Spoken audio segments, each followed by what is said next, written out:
Hi, this is Dr. Will Horton, and today I wanted to talk to you about something that came to me today when I was taking care of the horse this morning. My wife's out of town, so I get the joy of taking care of the horse, cleaning the stalls, changing his water, cleaning the pasture, dumping the manure. And I always use the analogy of sometimes you got to dump that crap to make things pretty. And it also leads me down several other ideas as we're doing this.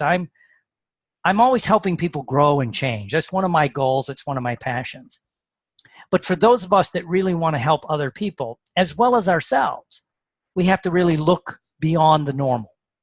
And what I mean by that is, if you've ever been physically hungry, I mean really hungry, you search out something that'll fill you up. And that's easy to do. You'll go to the refrigerator, you'll go to the store, you'll stop and eat. That's fine. But what if you're spiritually hungry? What if your soul's hungry? What if you have a soul ache that you need to answer? And that's what a lot of us are working on. And one of the issues I see, especially those of us in the helping fields, and for anyone else listening to this or watching this, that's not in the helping fields, we're all in the helping fields, whether you do it professionally as a hypnotist, a psychologist, an NLP, or whatever it happens to be. But if you're a parent, if you're a friend, if you're a family member, we're always helping other people. But to really help other people, first of all, you have to help yourself. First of all, you have to answer your own soul's cry. And this is one of the things that I've been working on, because I've been getting a lot of calls, especially since I announced I'm going to be doing an all-new class, the NLP Life Coaching, which would be different than anything else I've ever attempted to teach for a couple of different levels. I've taught coaching. Of course, I've taught NLP for 30 plus years. But this one will be a little bit different in that you have to go through the coaching process before I'll teach you how to help other people.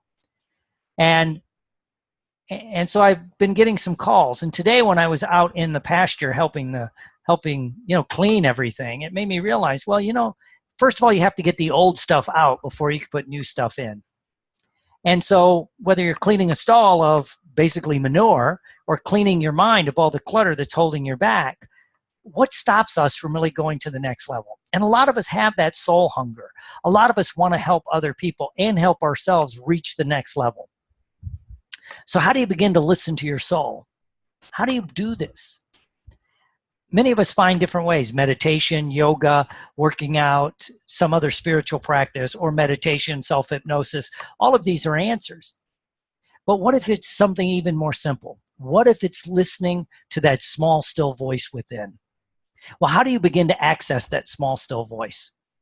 Well, first of all, a lot of times your subconscious mind is trying to talk to you. It's trying to communicate with you. It's trying to help you in different ways.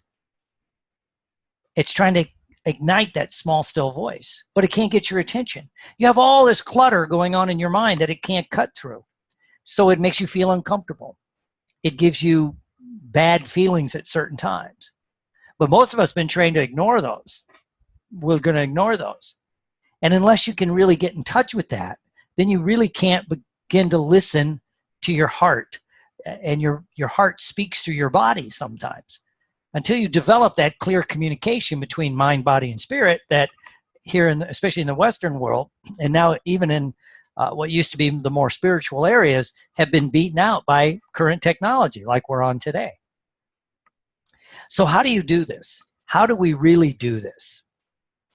Well, first of all, you have to do a couple of different things. And I promised as I started this, I'm going to give you a couple techniques you can begin to do in your life today that'll help you change. You can do now to help take your life to the next level.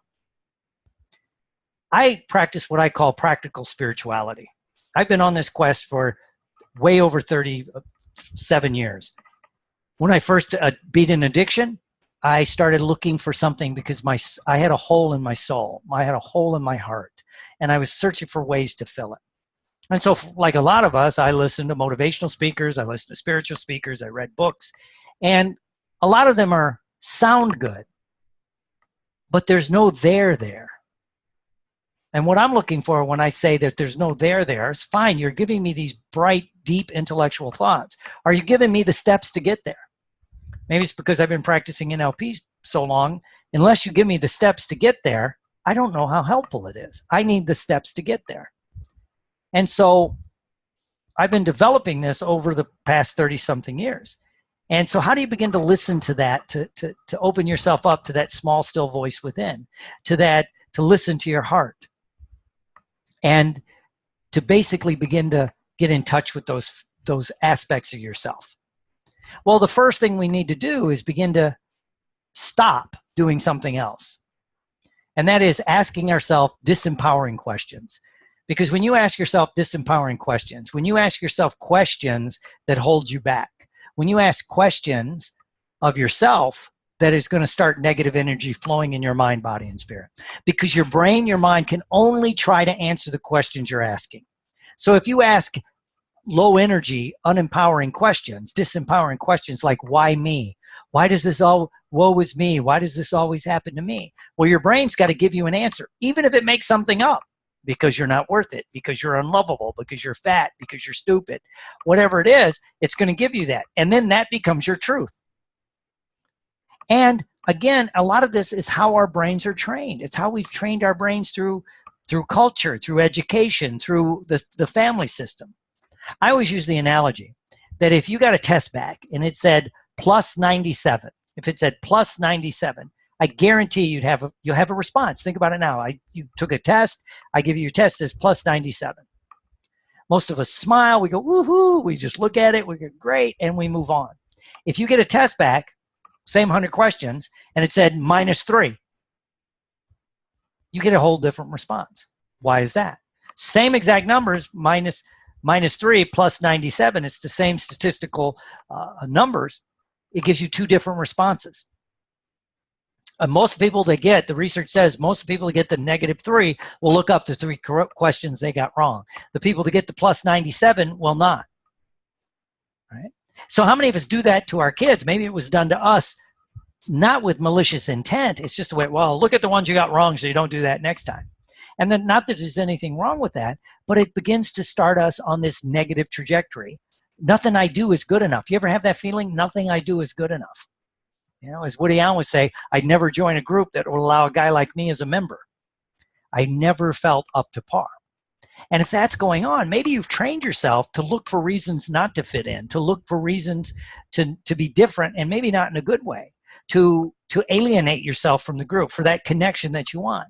And if you ask yourself disempowering negative questions, it's going to do that. You know, why can't I lose weight? If you ask yourself that question, when I used to have my clinic, that was a common question. Why can't I lose weight? I do everything right. I just can't lose weight. And then your brain will come up with some stupid reason, some lie, if you will, like, oh, it's your genetics. It's your thyroid. You know, it could just be you're not really doing what you need to do. So the first thing we have to do is change the questions we're asking ourselves. So instead of asking negative questions, ask yourself good questions. When I'm doing addiction treatment, this is one of the first things I do, because people go, oh, I'll never be able to stop drinking. Or it's going to be boring when I stop drinking or drugging, gambling, whatever the addiction is. But if they begin to ask themselves, how can I enjoy this today? How can I enjoy my new sobriety? How can I enjoy this? Much like when you are first falling in love, I get excited when I talk about this. When you first fall in love, you're always saying, oh, how can I enjoy this with her or him, or you know, whatever's politically correct to say. But how can I enjoy this? Ooh, I wonder if they like this. Ooh, and so you're asking these positive questions and you're stepping up rather than how is this going to go wrong today? I used to do this experiment with people going into the office. When you have a bad day, if you could backtrack, if we could do a forensic research on you, I wonder how many people going in go, wonder what's going to go wrong today. Wonder if the boss is in a bad mood. I wonder if this, but it's negative, and then you're going to go there and find it.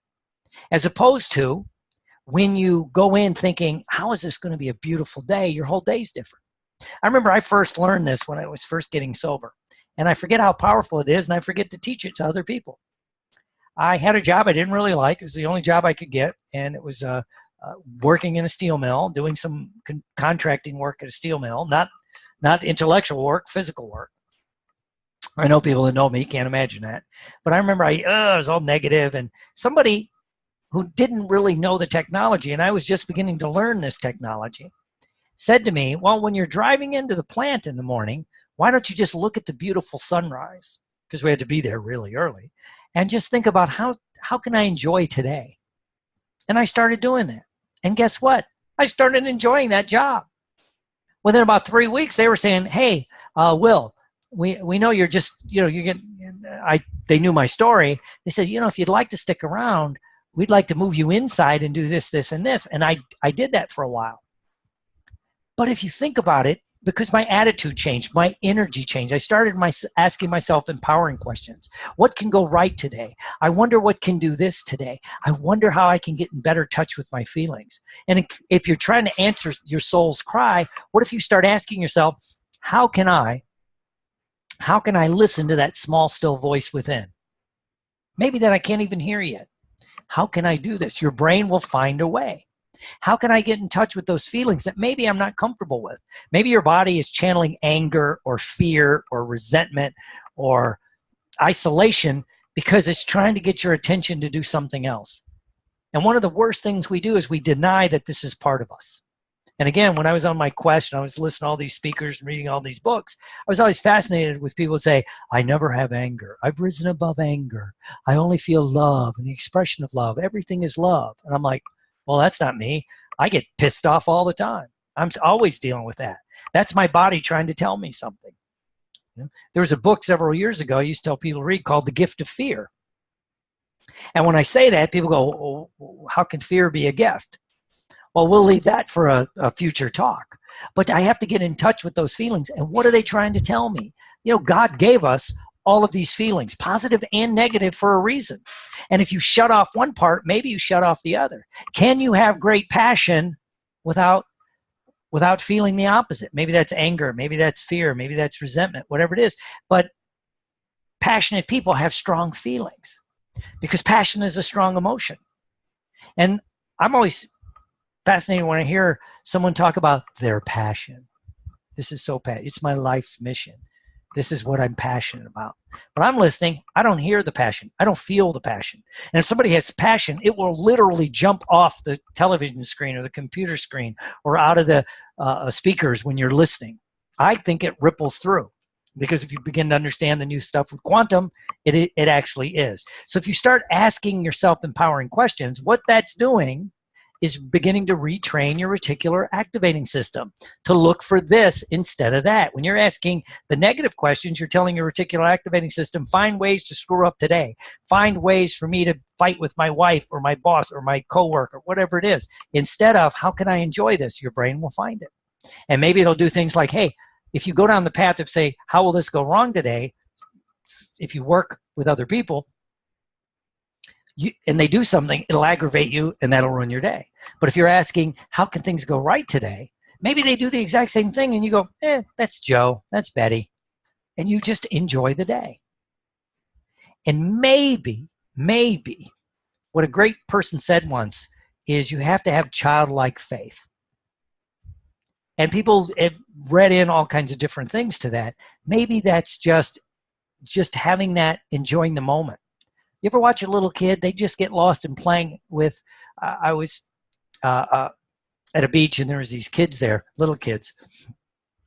And it was kind of fun. They were just so lost in the beach, in this experience. They were tiny. I'm not good with age, but they might have been their first time to the beach, or they're forming memories. It's the first time they can remember going to the beach. And so they're just having fun and doing this and doing that. They weren't worried about anything. They were lost in the moment. And unfortunately, we beat that out of ourselves. How can we get lost in the moment? Maybe the question we ask ourselves, how can I enjoy every moment of the day? And then even when the moments don't go quite as enjoyable as other moments, you find moments that you can enjoy. So begin asking yourself empowering questions and catch yourself when you're asking disempowering questions. And we do that. Or disempowering statements. I can't remember.